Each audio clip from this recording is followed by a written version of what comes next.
as they hacked away at the Han Dynasty's fragile foundations, the Yellow Turbans tore China apart. Across the empire, ambitious warlords exploited the feeble imperial court to empower themselves. None were more persistent in this pursuit than Cao Cao. The son of a commander who had bought his way to power, Cao Cao was no stranger to the corruption consuming the court. He openly mocked all those who decried the state of the empire while doing nothing to change it.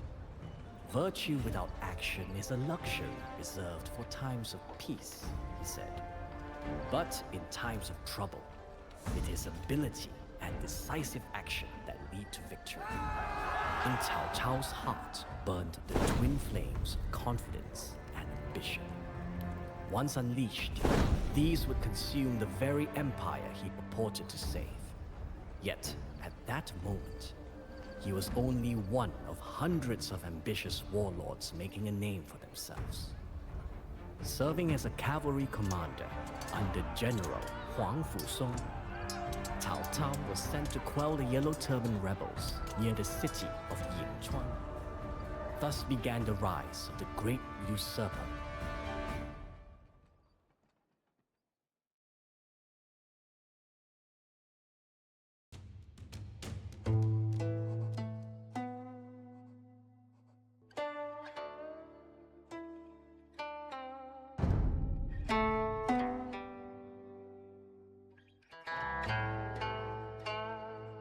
The Yellow Turban's leader hides in Yingchuan.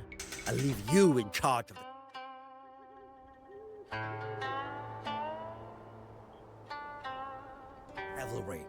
Drive the rebels out quickly, Commander. This building is the Hall of Heroes.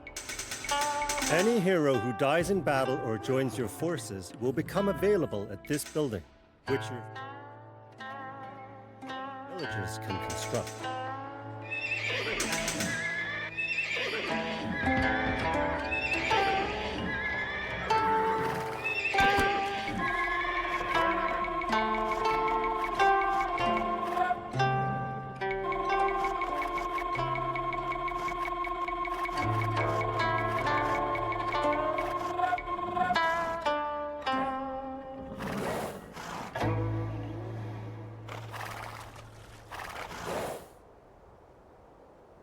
The rebels' poisonous words have infected many nearby villages.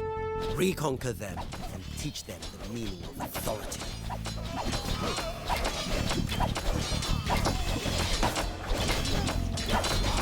You're on the right track, Commander. I will send my men to ensure the success of this attack. We have conquered a rebel village.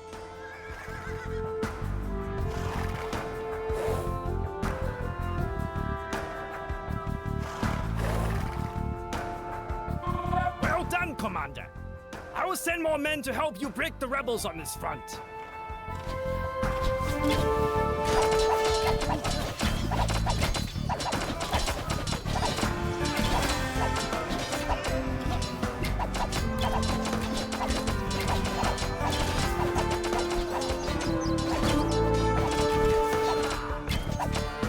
We have conquered a rebel village.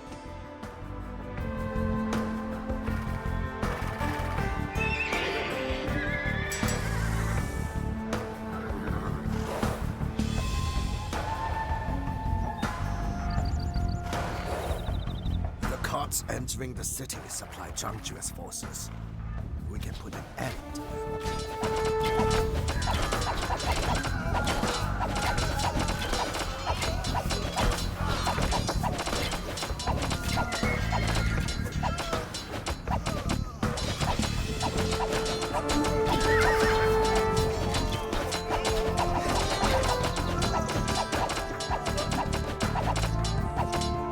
We have conquered a rebel village.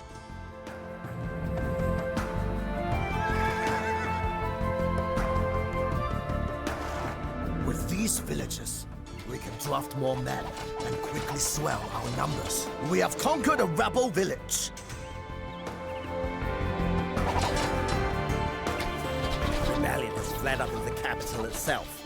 I will go quell it and leave the yellow turbans to you, Commander. Do not mess this up.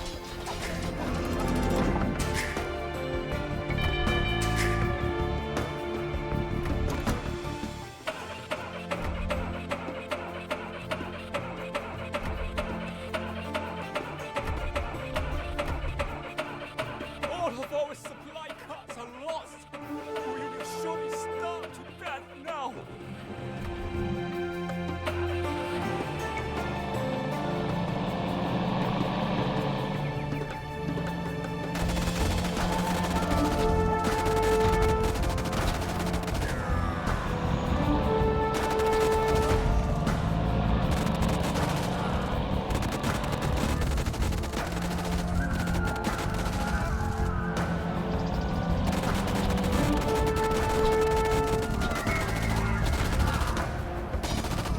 We have conquered a rebel village. Some workers say the rebels destroyed the bridge to the west of the magic spell. Before they could rebuild it, bandits stole their materials. We cannot cross it until we reclaim them.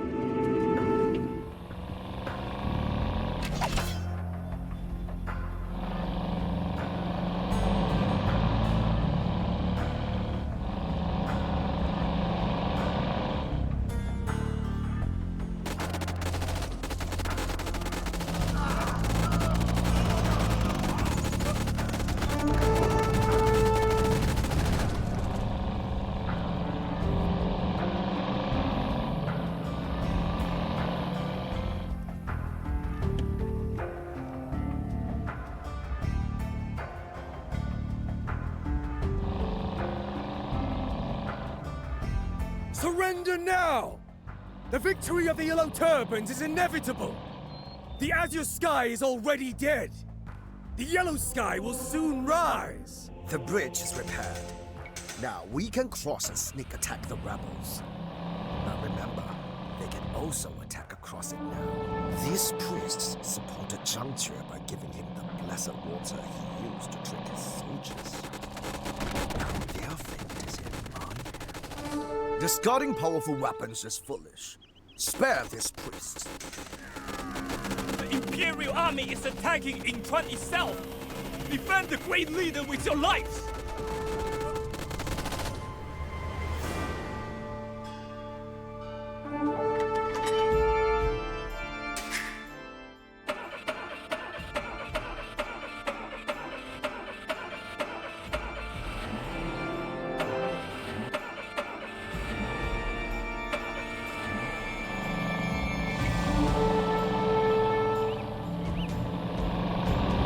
So ends his quest for justice. The hand of the commander who neither magic nor rituals could hinder. The rebellion is crushed. Dig Zhang Jue's body out of the rubble and ensure his head is sent to the capital. The yellow turbans wilted like dry grass before Cao Cao's fire.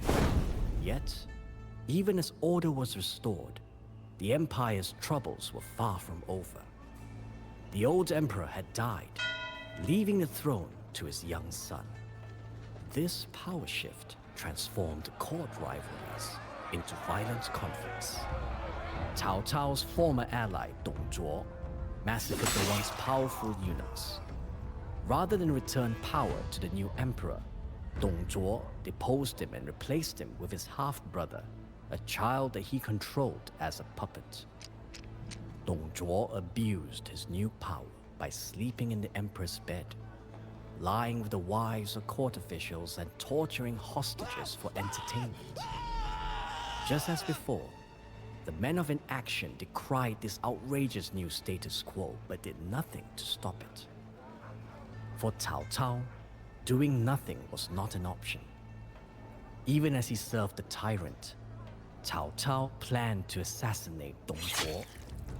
By killing him, Cao Cao hoped to gain the favor of commoners and warlords alike. But Dong Zhuo caught him in the act and forced him to flee the capital. On his way east, his uncle, Lü Boshi, took him in. As night fell, Cao Cao heard Lü Boshi sharpening a knife. and in his paranoia took this as a prelude to his own murder. Cao Cao murdered Yu Boshi's entire family, realizing too late that they had only been preparing a feast in his honor. As flames engulfed the house, his last loyal follower asked how he could commit such an atrocity. Cao Cao's reply: "I would rather betray the world than have the world betray me. No enemy, real or imagined, would stand in his way.